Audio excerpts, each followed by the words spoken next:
La réception de Chambly a tout du match piège. Un club d'une division inférieure, mais plutôt performant en coupe. Les supporters de la Berrichonne le savent. Chambly va jouer à fond et la Berrichonne va essayer de gagner, bien entendu. Hein? La bonne tactique, un but de plus que l'adversaire. Il faut être agressif, motivé surtout aussi, et ne jamais lâcher, toujours voilà, avoir l'envie de gagner, et puis ça devrait payer. Châteauroux va dominer les débats avec tout de même de la fébrilité dans certains gestes, comme cette passe ratée. 58e minute, partie de billard devant le but de Chambly. 3 tentatives vont être repoussées. La 4e sera la bonne. Mandane parvient à ouvrir le score pour la Berrichonne. Le plus dur semble fait.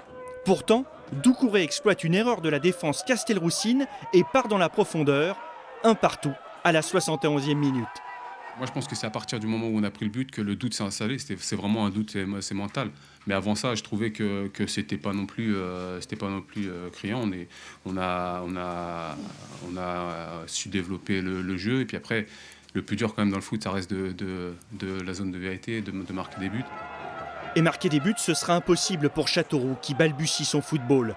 Des joueurs sonnés, diminués physiquement, gâchant beaucoup de ballons. Les deux équipes vont en prolongation, qui ne donneront rien. Place donc à la loterie des tirs au but. Chambly fait un sans faute, mais Dasneves pour Châteauroux rate sa tentative. Benrama échoue à son tour. La Berrichonne est éliminée.